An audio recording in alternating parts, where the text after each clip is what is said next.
Hello students, welcome back to our YouTube channel अलार academy. आज हम क्लास फिफ्थ सोशल स्टडीज़ के अंदर chapter number 5 natural resources part 4 करेंगे। लास्ट क्लास के अंदर हमने इस चैप्टर का पार्ट 3 कंप्लीट किया था, जिसके अंदर हमने चैप्टर कंप्लीट कर लिया था। तो हम इस पार्ट के अंदर आज इस चैप्टर की एक्सरसाइज करेंगे। ठीक है, चलिए शुरू करते हैं। आज हम एक्सरसाइज से पहले इस चैप्टर को कुछ new words and point two remember से देखेंगे। ठीक है, चलिए देखते हैं। न्यू वर्ड्स के अंदर सबसे पहले हमारे पास आते हैं रिन्यूएबल रिसोर्सेज। रिन्यूएबल रिसोर्सेज के बारे में इसमें क्या बताया गया है?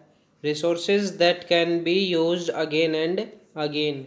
तो इसके अंदर क्या बताया गया? जो रिन्यूएबल रिसोर्सेज होते हैं वो क्या होते हैं? वो रिसोर्सेज होते हैं जिनको हम बार बार यूज़ कर सकते हैं, अगेन एंड अगेन यूज़ उसको हम कर सकते हैं। ठीक है, उन रिसोर्सेज को हम रिन्यूएबल रिसोर्सेज कहते हैं। ठीक है, इसके बाद है नॉन रिन्यूएबल रिसोर्सेज। तो नॉन रिन्यूएबल रिसोर्सेज क्या होते हैं? Resources that can not be replaced. वो रिसोर्सेज जिनको हम कभी भी रिप्लेस नहीं कर सकते। ओके, उन रिसोर्सेज को हम क्या कहते हैं? Non renewable resources. Okay, non renewable resources के बाद है सोलर एनर्जी। सोलर एनर्जी क्या होती है? एनर्जी फ्रॉम द सन। ठीक है, सोलर एनर्जी क्या होती है? वो एनर्जी जो हमें सन से मिलती है, सूरज से मिलती है, उसे हम सोलर एनर्जी कहते हैं। ठीक है, अभी हमने न्यू वर्ड्स देखे हैं। 3 न्यू वर्ड्स हैं, 3 न्यू वर्ड्स हैं। कौन कौन से? Renewable resources, non renewable resources and solar system.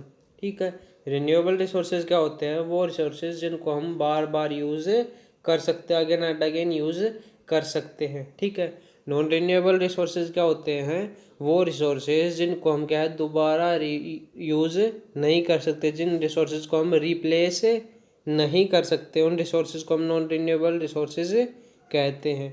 ठीक है, फिर क्या गया? Solar energy. सोलर एनर्जी क्या होती है? वो एनर्जी, वो ऊर्जा जो हमें सन से मिलती है, उसे हम सोलर एनर्जी कहते हैं। ठीक है, इसके बाद हमारे पास पॉइंट टू रिमेंबर्स। ठीक है, पॉइंट टू रिमेंबर्स के अंदर हम देखते हैं। फर्स्ट है natural resources are the wealth given us by nature. क्या बताया गया है? जो नेचुरल रिसोर्सेज हैं वो क्या हम एक वेल्थ है। ठीक है, संपत्ति है, वेल्थ है, जो कि किसने दी? हमें नेचर ने हमें दी है, मनुष्यों को दी है। ठीक है, इसमें क्या बताया गया है? नेचुरल रिसोर्सेज एक ऐसी वेल्थ है जिसको क्या है नेचर ने मनुष्यों को दिया है, जिस चीज़ को नेचर ने मनुष्यों को दिया है। ठीक है, इसके बाद अगला पॉइंट क्या है? Water, land, air, sunlight, forest and minerals are natural resources. तो इसमें बताया गया है जो हमारा वाटर होते हैं, लैंड होती है, एयर होती है, सनलाइट होती है, फॉरेस्ट या फिर मिनरल्स। ठीक है, ये सभी क्या होते हैं? हमारे नेचुरल रिसोर्सेज होते हैं। ठीक है, अभी हमने 2 पॉइंट मेंबर्स पढ़े हैं। ठीक है, फर्स्ट क्या है? Natural resources that are the wealth given by the nature. जो नेचुरल रिसोर्सेज ऐसी वेल्थ है जो क्या करता है? नेचर हमें देता है। ठीक है, दूसरा पॉइंट क्या है? जो लैंड होती है, air, water, sunlight, forest, minerals, ये सभी क्या होते हैं? हमारे नेचुरल रिसोर्सेज होते हैं। ठीक है, इसके बाद आगे देखते हैं हम। उसके बाद हमारे पास renewable resources are the one that can be used again and again. Sunlight, water and air are some of the renewable resources. क्या बताएगा इसके अंदर? जो रिन्यूएबल रिसोर्सेज होते हैं वो एक ऐसे रिसोर्सेज होते हैं जिनको हम बार बार यूज़ कर सकते हैं, यूज़ अगेन एंड अगेन, जिनको हम बार बार यूज़ कर सकते हैं, उन रिसोर्सेज को हम रिन्यूएबल रिसोर्सेज कहते हैं। ठीक है, इसने कुछ बताया कि जो सनलाइट होती है, वाटर, एयर, ठीक है, जो सूरज की जो रोशनी आती है, सनलाइट है, पानी है, या फिर जो एयर है, हवा है, ठीक है, ये सभी क्या हमारे रिन्यूएबल रिसोर्सेज हैं। इनको हम बार बार यूज़ कर सकते हैं, अगेन एंड अगेन यूज़ कर सकते हैं। ठीक है, इसके बाद अगला पॉइंट है non renewable resources are the one that takes year to form, like mineral, rocks, fossil fuels. ठीक है। अब क्या बताया गया, जो नॉन रिन्यूएबल रिसोर्सेज होते हैं वो ऐसे रिसोर्सेज होते हैं जिनको एक बार यूज़ करने के बाद दोबारा यूज़ करने के लिए हमें हज़ारों सालों तक रुकना पड़ेगा। ठीक है। जैसे कि जो हमारे मिनरल्स होते हैं, रॉक्स होते हैं, फॉसल फ्यूल्स होते हैं, ठीक है, इनको अगर हमने एक बार यूज़ कर लिया तो दोबारा यूज़ करने के लिए हमें कई सालों तक रुकना पड़ेगा। ठीक है। अगला है petroleum is refined to make petrol, diesel, kerosene and so on. ठीक है। इसके अंदर क्या बताया गया है, जो हमारा पेट्रोलियम है इसको हम रिफाइन करते हैं, कन्वर्ट करते हैं, या फिर इसको हम प्रोसेस करते हैं। ठीक है। किस चीज़ के लिए प्रोसेस करते हैं, कोई नई चीज़ बनाने के लिए। ठीक है। जो पेट्रोलियम है इससे हम क्या बनाते हैं, पेट्रोल, डीजल, कैरोसिन या फिर और दूसरे जो प्रोडक्ट्स हैं पेट्रोलियम के वो हम पेट्रोलियम से बनाते हैं। ठीक है। किस लिए बनाते हैं, क्योंकि हम जो पेट्रोल होता है वो क्रूड फॉर्म के अंदर हमारा होता है, तो हम पेट्रोलियम को डायरेक्टली यूज़ नहीं कर सकते, तो इसको हम किसी न किसी चीज़ के अंदर कन्वर्ट करके रिफाइन कर कर इसको हम यूज़ करते हैं। ठीक है। तो इसके बाद आता है over use of natural resources is the biggest threat. क्या बताया गया है, जो ओवर यूज़ होता है नेचुरल रिसोर्सेज का इज़ द बिगेस्ट थ्रेट। ठीक है। ये हमारा सबसे बड़ा खतरा है, थ्रेट है। ठीक है। जो हम ज़्यादा यूज़ कर रहे हैं, ओवर यूज़ कर रहे हैं, हद से ज़्यादा जो नेचुरल रिसोर्सेज को हम यूज़ कर रहे हैं वो हमारे लिए क्या है, सबसे बड़ा खतरा है, थ्रेट है। ओके। इसके बाद हमारे पास solar energy is being used and is described as the resources of the future. ठीक है। तो क्या बताया गया है, जो सोलर एनर्जी इसको अभी हम यूज़ कर रहे हैं, और क्या है, इसको क्या एक नया नाम दिया गया है, क्या नाम दिया है, resource of the future. Future का रिसोर्स, फ्यूचर का, भविष्य का संसाधन। ठीक है। किसे कहा गया है, सोलर एनर्जी को कहा गया है। ठीक है। इसके बाद है today wind is use to produce electricity with the help of wind mill and wind turbines. क्या बताया गया, आज के दिन में क्या है, जो विंड है, हवा है, इसको हम यूज़ करते हैं, किस चीज़ के लिए यूज़ करते हैं, इलेक्ट्रिसिटी बनाने के लिए। ठीक है। बिजली बनाने के लिए हम विंड का यूज़ करते हैं। ठीक है। किसकी मदद से बनाते हैं हम बिजली, विंड मिल या फिर विंड टर्बाइंस की मदद से हम बिजली बनाते हैं, विंड से, हवा से। ओके। तो यहाँ पर अपने पॉइंट टू रिमेंबर्स कंप्लीट होते हैं। ठीक है। इसके बाद हम शुरू करेंगे अपनी एक्सरसाइज। चलिए शुरू करते हैं। एक्सरसाइज के अंदर सबसे पहले हमारे पास आते हैं फिल इन द ब्लैंक्स। तो देखिए first fill in the blanks क्या है, solar energy is described as the, जो सोलर एनर्जी है इसको हम क्या कहते हैं, थोड़ी देर पहले हमने पढ़ा था, पॉइंट टू रिमेंबर्स के अंदर पढ़ा था, जो सोलर एनर्जी है इसे हम क्या कहते हैं, फ्यूचर रिसोर्स। क्या कहते हैं, future resource, FUTURE, future resource, RESOURCE। Okay. क्या कहते हैं, फ्यूचर रिसोर्स। ओके। इसके बाद अगला हमारा the demand of natural resources is rising due to the increase in. इसमें क्या बताया गया, जो हमारे नेचुरल रिसोर्सेज हैं इनकी जो डिमांड है वो दिन बर दिन क्या है, बढ़ती जा रही है।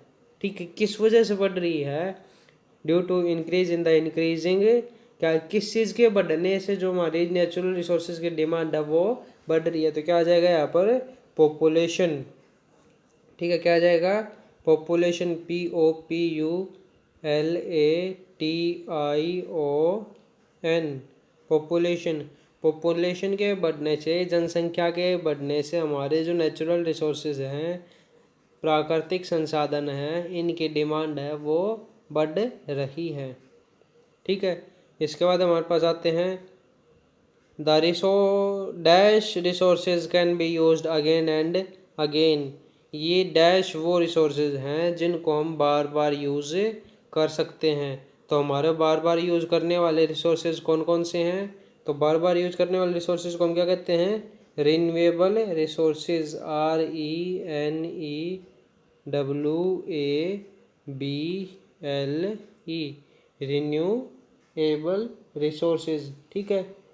जिनको हम बार जिन रिसोर्सेज को हम अगेन एंड अगेन यूज़ कर सकते हैं उन्हें हम रिन्यूएबल रिसोर्सेज कहते हैं। ठीक है, इसके बाद अगला है हमारा natural resources are very important for the development of a dash.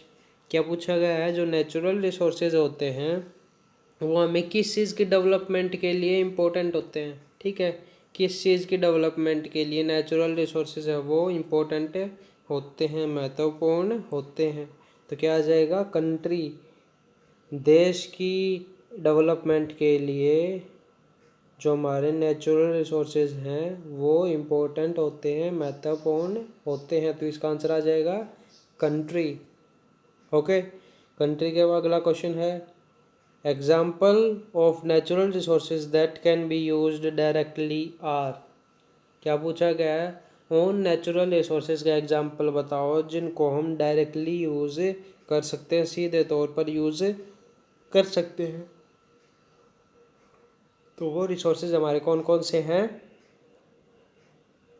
Air and water, हवा और पानी। ठीक है, ये दो वो रिसोर्सेज हैं जिनको हम क्या है डायरेक्टली यूज़ कर सकते हैं। ठीक है, तो यहाँ पर आपके फिल इन द ब्लैंक्स हैं वो कंप्लीट होते हैं। इसके बाद हम क्वेश्चन आंसर्स देखेंगे। चलिए शुरू देखते हैं। चलिए देखिए, फर्स्ट क्वेश्चन क्या है, नेम सम नेचुरल रिसोर्सेज। कुछ नेचुरल रिसोर्सेज का नाम बताओ। ठीक है, तो इसका आंसर क्या आ जाएगा, some natural resources are air water land plant and sun. कुछ जो नेचुरल रिसोर्सेज हैं वो कौन कौन से हैं, air water land plant and sun, हवा पानी जमीन पेड़ पौधे और सूरज। ठीक है, ये सभी क्या हमारे नेचुरल रिसोर्सेज हैं। ठीक है, सेकंड क्वेश्चन हमारा, in which form is petroleum available from the earth. ठीक है, क्या पूछा गया इसके अंदर, जो पेट्रोलियम होता है हमारा वो अर्थ के अंदर किस फॉर्म के अंदर अवेलेबल होता है।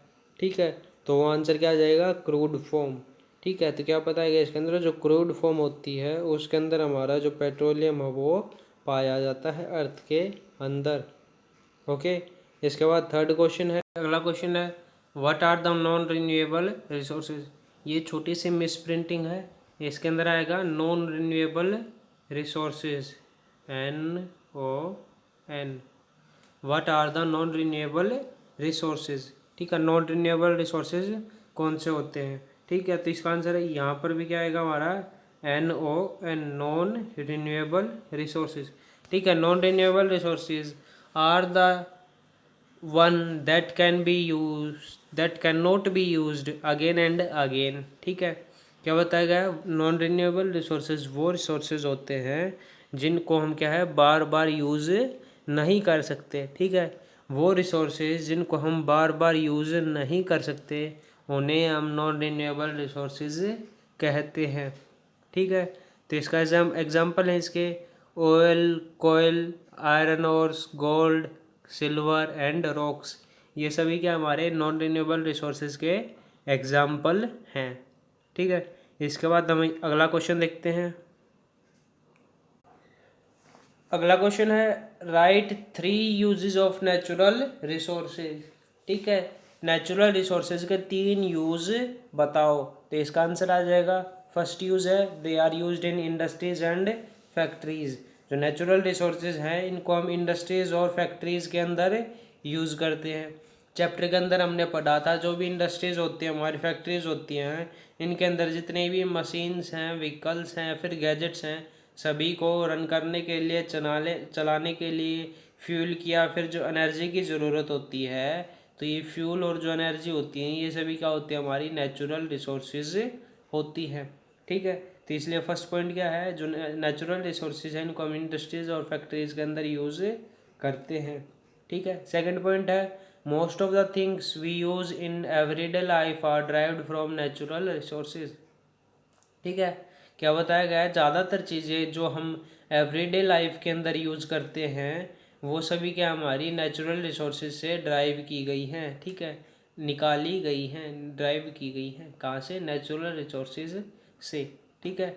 जैसे कि जो हमारा मिल्क होता है जो हम काऊ से या बफेलोज से लेते हैं, जो वुड होते हैं हमारे ट्रीज से लेते हैं, ठीक है। वेजिटेबल्स है वो हम प्लांट से लेते हैं, ठीक है। ये चीज़ें क्या हमारी नेचुरल रिसोर्सेज हैं, जो काऊ है, ट्री है या फिर प्लांट्स हैं, ये सभी क्या हमारी नेचुरल रिसोर्सेज हैं, ठीक है। इनसे हम कोई ना कोई चीज़ें ड्राइव करते हैं, ठीक है। थर्ड पॉइंट है water from river are use to produce electricity. क्या बताया गया है, जो वाटर हमारा पानी है, जो हमारा रिवर्स के अंदर जो पानी आता है, नदियों के अंदर जो पानी होता है, उसको हम उनसे हम इलेक्ट्रिसिटी बनाने में यूज़ करते हैं, ठीक है। उससे हम इलेक्ट्रिसिटी कैसे बनाते हैं, जो रिवर्स है इनके ऊपर हम बड़ी बड़ी डैम्स बांध बनाकर जो हमारा पानी आता है नदियों के अंदर, उनसे हम इलेक्ट्रिसिटी बना सकते हैं, ठीक है। तो ये थे हमारे यूजेज ऑफ नेचुरल रिसोर्सेज। इसके बाद हमारे पास क्वेश्चन आता है which energy is produced with the help of wind mill and wind turbines, ठीक है। क्या बताया गया है, कौन सी एनर्जी प्रोड्यूस की जाती है विंड मिल और विंड टर्बाइंस का यूज करके, ठीक है। तो इसका आंसर आ जाएगा the energy produced with the help of wind mill and wind energy is wind energy, ठीक है। क्या बताया गया है, वो एनर्जी जिसको हम विंड मिल और विंड टर्बाइन की मदद से बनाते हैं, प्रोड्यूस करते हैं, वो एनर्जी कौन सी है, विंड एनर्जी है, ठीक है। विंड एनर्जी को हम विंड टर्बाइन और विंड मिल्स की मदद से प्रोड्यूस करते हैं, ठीक है। तो यहाँ पर आप लोगों का जो चैप्टर है वो कंप्लीट होता है, ठीक है। नेक्स्ट जो क्लास होगी उसके अंदर हम chapter number 4 major landforms and chapter number 5 natural resources का रिवीजन करेंगे, ठीक है। और कुछ क्वेश्चंस देखेंगे इनसे रिलेटेड। अगर वीडियो अच्छी लगी हो तो इसे लाइक कर दें, ज़्यादा से ज़्यादा शेयर करें, और ऐसी नई वीडियोस को पाने के लिए चैनल को सब्सक्राइब कर दें। Thank you.